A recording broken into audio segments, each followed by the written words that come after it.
기도하심으로 피우다 시작하겠습니다.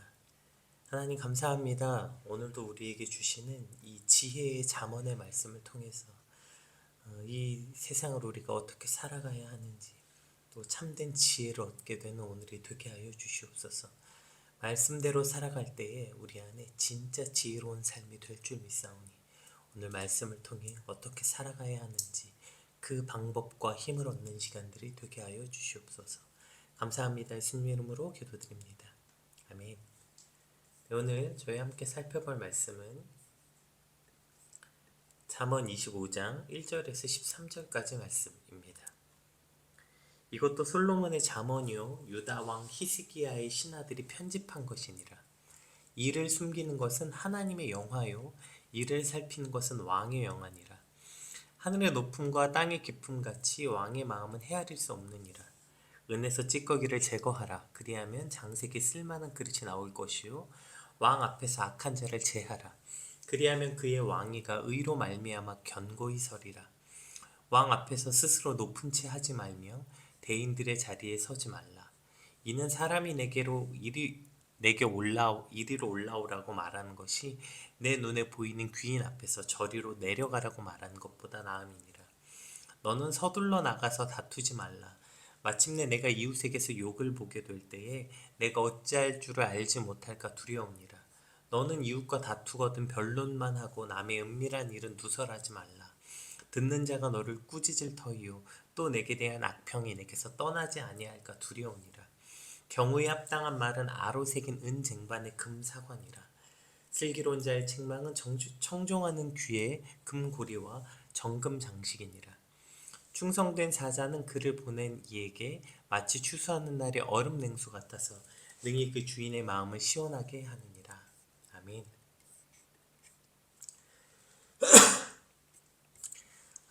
오늘 본문은 이 현자들의 교훈이 끝나고 이제 솔로몬의 두 번째 잠언이 시작되는 잠언 25장입니다.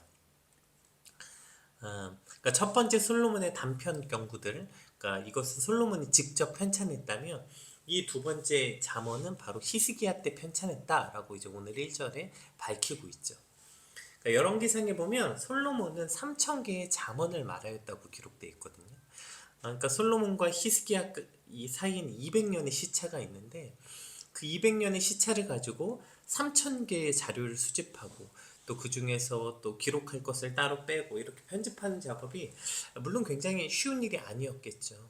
근데 핵심은 그 어려운 일을 히스기야의 신하들이 해냈다.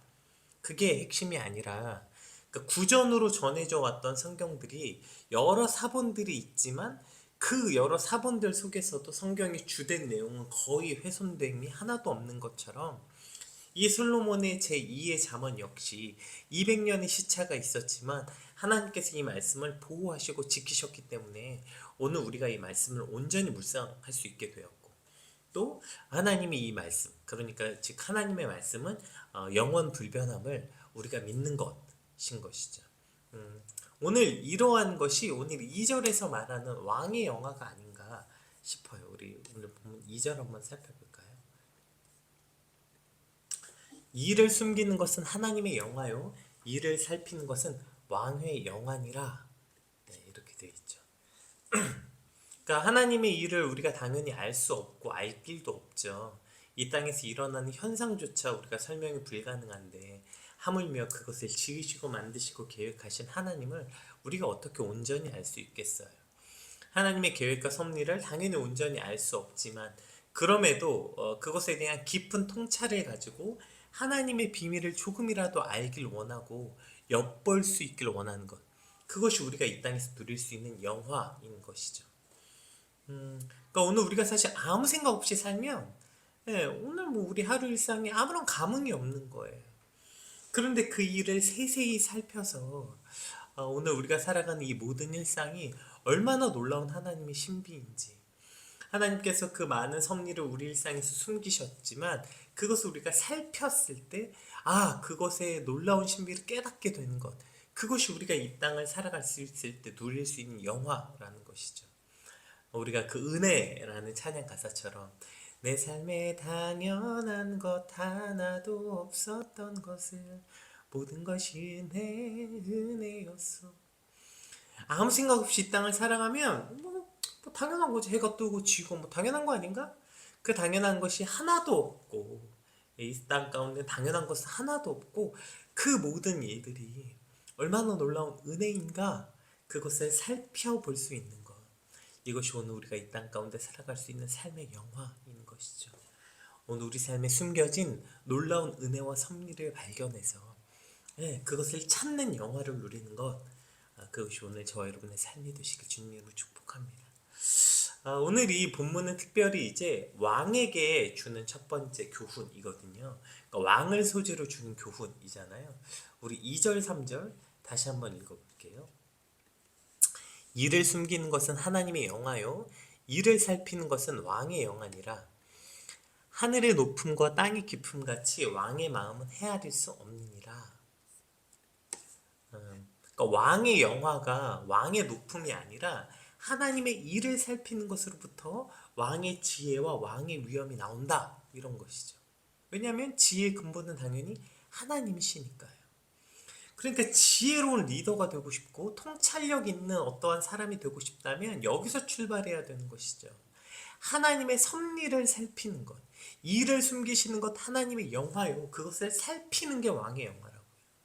그러니까 그것은 곧 왕은 왕의 영화를 누릴 수 있는 게 아니라 하나님의 섭리를 살피는 것이 왕의 영화가 되는 것이죠.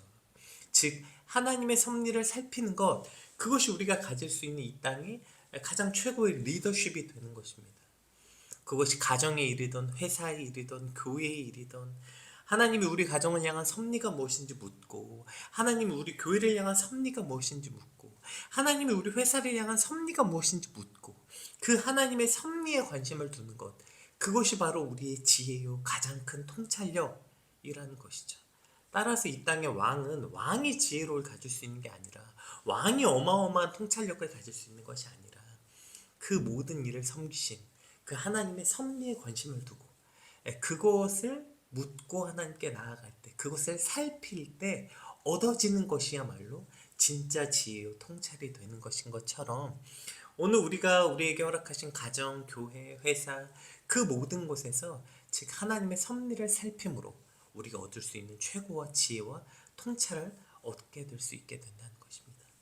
오늘 그 지혜와 통찰을 얻기를 꿈꾸는 시간이 됐으면 좋겠습니다.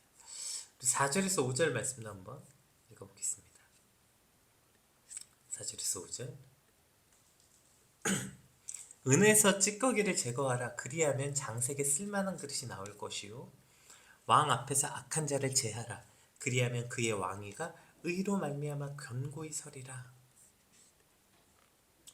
그러니까 하나님의 일을 이제 왕이 할 수 있는 첫 번째 영화가 이제 하나님의 일을 살폈다면, 이제 두 번째 할 일은 은에서 찌꺼기를 제거하래요. 이것이 바로 왕위가 견고해지는 것이라는 것이죠.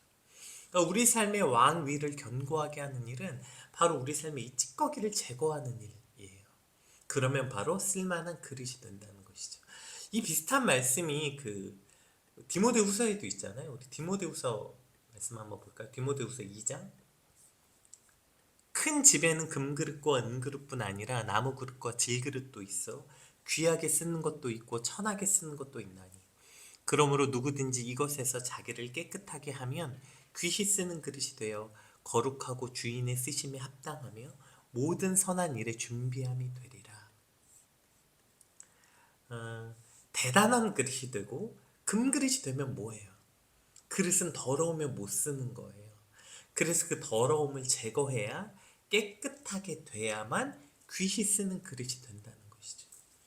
오늘 우리가 쓰임받지 못하는 것은요, 그릇이 작아서도 아니고요, 금이나 은이 아니라서도 아니라 바로 그 찌꺼기를 제거하지 못했기 때문에, 즉 우리의 그릇이 더럽기 때문에 쓸 수 없는 그릇이 된다는 거예요. 왕 앞에서 찌꺼기를 제거하고 그 악함을 제하면 왕위가 의로 견고하게 된다는 것이죠. 오늘도 우리 안에 있는 그 죄의 찌꺼기들, 오늘 그것들이 제거되길 우리 간절히 소망하는 이 아침이 되길 주님의 축복합니다. 하나님, 왜 나는 쓰임받지 못하죠? 왜 나는 쓰이지 못하죠? 그것은 바로 우리 안에 이 찌꺼기들이 있기 때문이죠. 그 찌꺼기들이 제거될 때 비로소 우리는 하나님께 쓰임받을 수 있는 준비가 되는 것입니다. 그럼 이 찌꺼기가 어떻게 제거될까요? 성경에는 이것을 불로 연단되어서라고 여러 성경 구절에 나와 있죠. 불로 연단되는 과정을 통해서 찌꺼기들이 제거되잖아요. 그런데 여러분, 그 불로 연단되는 과정을 통해서 우리가 반드시 얻게 되는 게 있는데, 그게 이제 6절 7절 봅시다. 불로 연단되면 반드시 그 과정을 통해서 이걸 얻게 되거든요. 왕 앞에서 스스로 높은 채 하지 말며 대인들의 자리에 서지 말라. 이는 사람이 내게 이리로 올라오라고 말하는 것이 내 눈에 보이는 귀인 앞에서 저리로 내려가라고 말하는 것보다 나음이니라. 그러니까 찌꺼기가 제거되는 연단의 과정을 거치면서 가장 먼저 사라지는 게 교만이죠, 교만. 그래서 어쩌면 가장 큰 찌꺼기는 교만이 아닌가 싶어요. 내가 누구인지 깨닫지 못하고 내가 어떤 존재인지 깨닫지 못하니까 감히 내가 뭐라고 누구 앞에서 높은 척을 해요. 우리가 그 연단의 과정, 내 안에 얼마나 많은 찌꺼기가 있는지 발견하고 그것이 하나님의 연단 앞에서 태워지고 그 찌꺼기를 버리는 과정을 통해서 내가 어떤 존재인지 깨닫게 되는 거예요. 감히 나 같은 것이 어떻게 하나님과 사람 앞에 내가 뭐라고 높은 채를 하고 대인의 자리에 올리려고 했던 게 얼마나 미친 짓이었던가, 그것을 뼈저리게 날마다 깨닫는 것, 그게 바로 저 연단의 과정이죠. 내 찌꺼기를 발견하고 그것이 태워지면 태워질수록 내가 얼마나 낮은 존재인지를 발견하는 거예요. 내가 누구 앞으로 올라가요.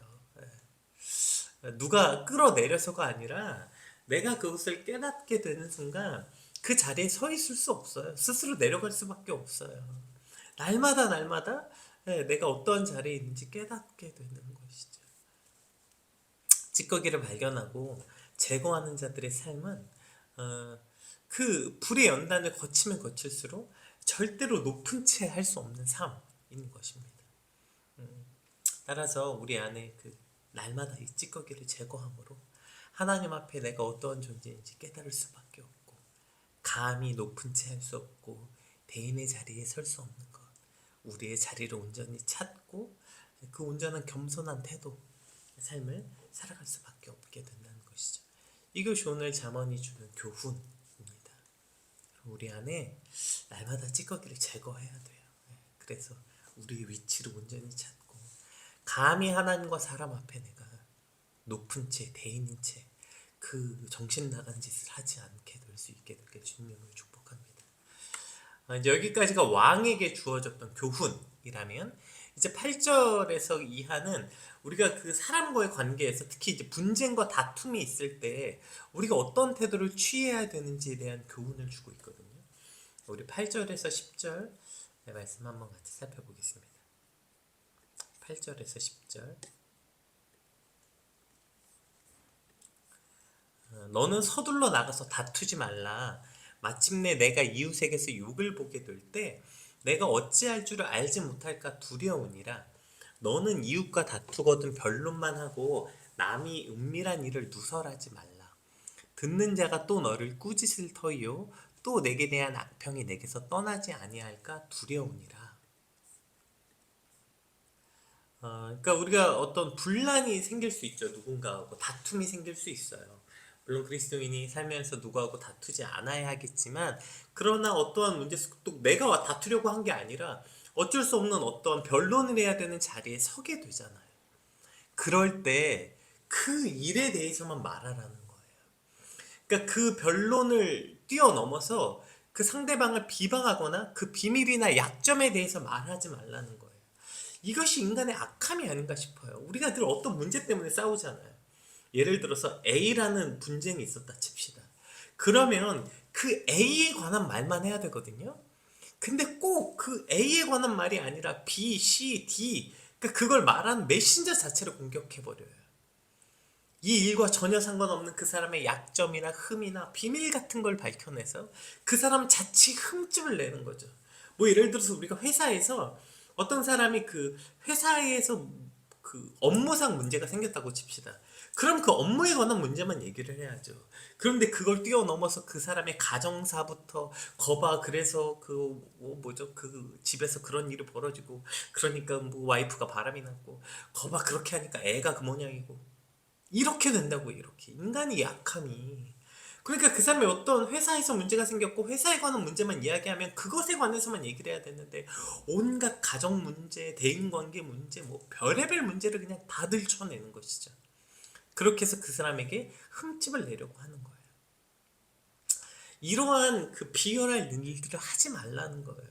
너는 이웃과 다투거든 변론만 하고 그의 은밀한 일에 대해서 누설하지 말라. 그러면 어떻게 된대요? 듣는 자가 너를 꾸짖는데요. 너를. 또 너에 대한 악평이 네게서 떠나지 아니할까. 우리가 막 그런 이야기를 하게 되면 여러분 그 얘기 듣는 사람이 내 편인 것 같죠? 막 우리가 그 누구 욕하고 막 이제 그러면 맞아 그 맞장구 치는 것 같죠. 그 사람이 우리 앞에서 끄덕여 주는 것 같지만 결국 돌아서서 자기에게 돌아오는 거예요. 그 누워서 침 뱉기라고요.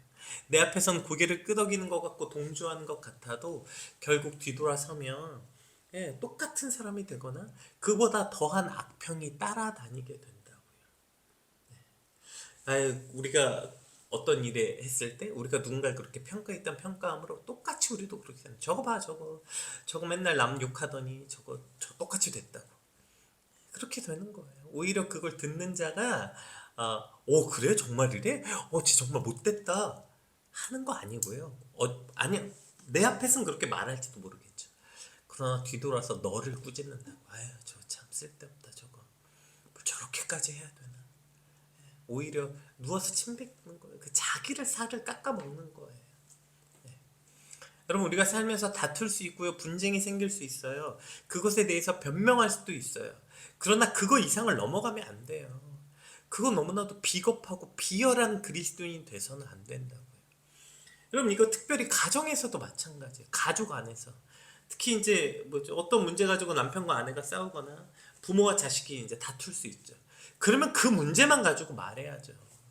그거 그 옛날 고려장 얘기까지 다 끄집어내가지고 그 옛날에 그랬고 내가 옛날에 특히 이제 자식들이 그런 거 많이 하죠.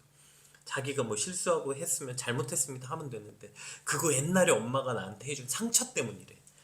무슨 말 같지도 않은 소리를. 그냥 내가 잘못했다고 실수했다고 말하고 오늘 A 문제 가지고 싸웠으면 그것만 가지고 말해야 되는데 그거 자꾸 자기 변명과 그 자기 방어 기제가 일어나니까 내가 왜 이렇게 됐냐면 당신이 옛날에 나에게 그렇게 했기 때문에 이렇게 됐다. 그렇게 하지 말라고요. 그렇게 비겁하고 비열하게 하지 말라고요. 그 얘기하는 거예요. 그러니까 이것만 가지고 다퉈야지 그것만 가지고 변론해야지 그렇게 자꾸 하면 끝이 안 나게 되는 거죠.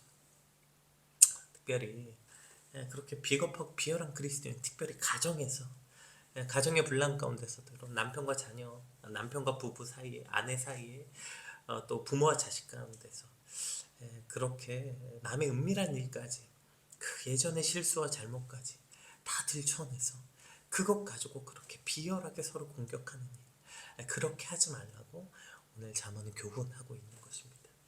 다툼과 분쟁이 있을 수 있습니다. 그러나 그 안에도 선이라는 게 있어요. 그걸 넘어가면 안 되는 것이죠. 오늘 그 선을 잘 지킬 줄 아는 그 선 안에서 분란을 해결할 수 있게 되는 그러한 지혜가 저와 여러분께 있길 주님으로 축복합니다. 그래서 이제 또 다른 경우 그래서 이제 이 경우에 합당한 말이라고 나오는데 우리 11절 12절 말씀 한번 같이 읽어볼게요. 그래서 이것이 얼마나 어려운지 경우에 합당한 말은 새로 아로 새긴 은 쟁반의 금 사관이라 슬기로운 자의 책망은 청종하는 귀의 금 귀고리와 정금 장식이니라. 이 얼마나 아름다운 표현입니까? 그러니까 이 뭐죠? 아로 새긴 은 쟁반의 금 사관. 사실 이게 정확한 어떤 이미지인지는 몰라요. 은 쟁반의 금 사과의 그림을 그렸다는 건지, 은 쟁반 위에 금으로 된 사과가 올라왔다는 건지, 어쨌든 확실한 건 아름답다, 귀하다 이런 표현인 건 확실하고요. 12절도 마찬가지죠. 그러니까 그 귀에 금 귀걸이와 정금 장식이다. 이 둘 다 굉장히 아름답다는 거예요. 경우에 합당한 말을 하는 게 그러니까 얼마나 아름다운 일인가. 게다가 12절은 더 나아가서 뭐라고 얘기하냐면 합당한 말만 하는 정도가 아니라 12절은 뭐라고 표현하냐면 12절 한번 다시 읽어볼까요? 청종하는 귀도, 예, 그러니까 슬기롭게 책망하는 책망도 이게 경우의 합당 말이겠죠. 그리고 청종하는 귀 역시도 그것이 너무나도 아름다운 것이다 이렇게 말하고 있는 것입니다. 그러니까 경우에 맞게 책망하고 우리가 누군가를 책망할 때도 그것을 뛰어넘어서 아까 얘기했듯이 저렇게, 예, 그것을 도를 지나치는 책망이 아니라, 그러니까 우리가 어떠한 것에 책망해야 될 때가 있죠. 그러나 그 책망할 때도 지혜롭게 바르고 선을 넘지 않게 책망해야 되는 거고요. 그것을 듣는데도 그것을 듣는 순종하는 마음 역시도, 예, 양자 모두에게 저렇게 아름답고 잘 말하고 잘 듣는 것이 이렇게 귀하고 아름다운 일이다 이렇게 말하고 있는 거죠. 저런 마음을 가지게 될 때 우리가 다툼과 분란이 없을 수 없죠. 여러분 뭐 예수 믿으면 다툼이 없어집니까? 분란이 없어집니까? 그럴 수 없죠. 그러나 우리가 다투더라도 분란이 생기더라도 경우에 합당한 말을 하고 합당하게 선을 넘지 않게 책망하고 또 그것을 잘 들을 수 있는 지혜가 있을 때 그 모든 다툼과 분란 안에서도 우리가 지혜롭게 그것을 이겨내게 될 줄 믿습니다. 오늘 우리 안에 이러한 지혜가 있게 되길 주님의 축복합니다. 그래서 마지막 절에 충성된 사자는 그를 보낸 이에게 마치 추수한 날의 얼음 냉수 같아서 능히 그 주인의 마음을 시원하게 하느니라. 오늘 우리 이 잠언 이제 오늘부터 시작된 다시 솔로몬의 이 제2의 잠언 이 말씀을 통하여서 정말 그 지혜로운 종, 그래서 주인의 마음을 시원하게 하는 저와 여러분의 삶이 되시길 주님을 축복합니다. 우리 받은 말씀 놓고 함께 기도합시다. 오늘 쭉 지혜에 관한 말씀들을 주셨는데요. 하나님 우리에게 오늘 주신 이 지혜로 오늘을 살게 해주세요. 정말 이 지혜가 그 하나님이 아는 것, 그것이 우리에게 가장 큰 지혜. 우리가 모든 섭리를 다 알 수는 없지만 그러나 그것을 살피는 일, 그것이 오늘 우리가 말씀을 묵상하는 거고 오늘 지혜를 엿보는 것이죠. 오늘 그 지혜로 오늘 살게 해달라고, 오늘 받은 말씀들을 통해서 우리가 그 지혜를 깨달아 그 지혜로 오늘 살 힘을 얻게 해달라고 우리 받은 말씀 놓고 함께 기도하겠습니다. 기도합시다.